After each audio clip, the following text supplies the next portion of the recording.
পুরো বিজয়ের মাস জুড়ে দেখুন বাঙালিয়ানার বিশেষ আয়োজন। 1971 সালের ডিসেম্বর। ধীরে ধীরে বৃদ্ধি পাচ্ছিল বাংলার মুক্তাঞ্চলের মানচিত্র। অবস্থা বেগতিক দেখে পাকিস্তানি হানাদার বাহিনীও বাড়াচ্ছিল হিংস্র নৃশংসতার থাবা। রক্তাক্ত সেই সময়েই অস্ফুটে বেজে চলছিল বিজয়ের গান। সারা বিশ্বের ইথারে ইথারে উচ্চারিত হচ্ছিল বজ্র নির্ঘোষে একটি নাম, যে নাম মাথা নত করতে জানে না। রক্ত স্নাত সে নাম বাংলাদেশ। বাংলার বিজয়ের ক্ষণগণনায় আজ 6 ডিসেম্বর। এদিন ভুটান স্বাধীন ও সার্বভৌম দেশ হিসেবে বাংলাদেশকে স্বীকৃতি দিয়ে বাংলাদেশ সরকারের কাছে তার বার্তা পাঠায়। ভুটানের ঘোষণার কয়েক ঘন্টা পরে ভারত বাংলাদেশকে স্বীকৃতি দেয়। ভারতের প্রধানমন্ত্রী ইন্দিরা গান্ধী পার্লামেন্টে এই ঘোষণা দেন। বাংলাদেশকে স্বীকৃতি দেওয়ায় পাকিস্তান ভারতের সাথে কূটনৈতিক সম্পর্ক ছিন্ন করে। নিরাপত্তা পরিষদের অধিবেশন বসলে সোভিয়েত ইউনিয়ন এক প্রস্তাবে বলে, পূর্ব পাকিস্তানে এমন এক রাজনৈতিক নিষ্পত্তি প্রয়োজন যার ফলে বর্তমান সংঘর্ষের অবসান নিশ্চিতভাবেই ঘটবে এবং পাক বাহিনীর সহিংসতার কারণে পরিস্থিতির যে অবনতি ঘটেছে তাও অবিলম্বে বন্ধ হবে। একমাত্র পোল্যান্ড এই প্রস্তাবটি সমর্থন করে। চীন প্রস্তাবটির বিরুদ্ধে ভোট দেয়। অন্য সদস্য দেশগুলো ভোটদানে বিরত থাকে।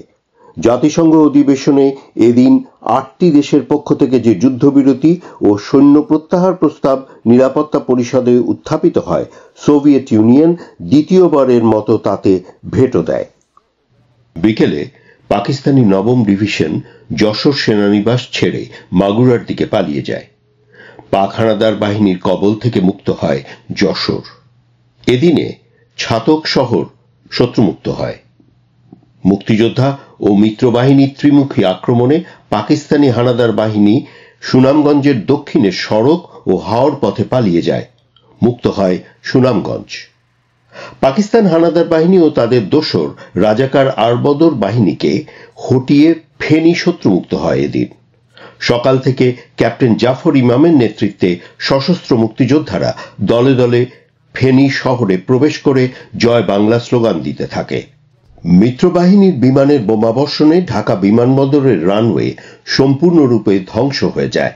ভোর থেকেই পাক নবম ডিভিশনের পলায়ন পর্ব শুরু হয়। যশোর ঢাকা সড়কে ভারতীয় বাহিনী ঘাঁটি করায় বাধ্য হয়ে পাক নবম ডিভিশনের একটি অংশ পালায় মাগুরা হয়ে মধুমতি নদী ডিঙিয়ে ঢাকার পথে, আরেকটি অংশ কুষ্টিয়ার দিক দিয়ে পালিয়ে যায় ঢাকায়।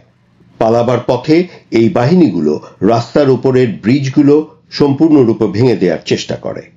পাকিস্তানের ইস্টার্ন কমান্ডের প্রধান লেফটেন্যান্ট জেনারেল নিয়াজি রাতে ঝিনাইদহ অবস্থান থেকে সরে এসে মেঘনার তীরে ঢাকা রক্ষার লক্ষ্যে সৈন্য সমাবেশ করবার নির্দেশ দেন। কিন্তু তা আর তাদের পক্ষে সম্ভব হয়ে ওঠেনি, কারণ ততক্ষণে ঢাকা যশোর সড়ক মিত্রবাহিনীর নিয়ন্ত্রণে চলে গেছে।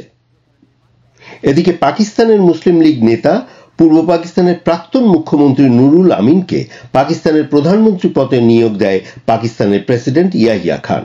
একই সঙ্গে পাক ভারত যুদ্ধের প্রেক্ষিতে পাকিস্তানের নির্বাচন কমিশন পূর্ব পাকিস্তানে অনুষ্ঠেয় উপনির্বাচন স্থগিত ঘোষণা করে।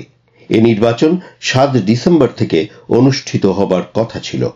মুক্তিযুদ্ধের এই পর্যায়ে স্বাধীন সার্বভৌম গণপ্রজাতন্ত্রী বাংলাদেশকে ভুটান ও ভারতের আনুষ্ঠানিক স্বীকৃতি প্রদানের প্রতিক্রিয়ায় এদিন সন্ধ্যায় বাংলাদেশ সরকারের প্রধানমন্ত্রী মুক্তিযুদ্ধের নেতা তাজউদ্দিন আহমেদ স্বাধীন বাংলা বেতার কেন্দ্র থেকে ভাষণ দেন।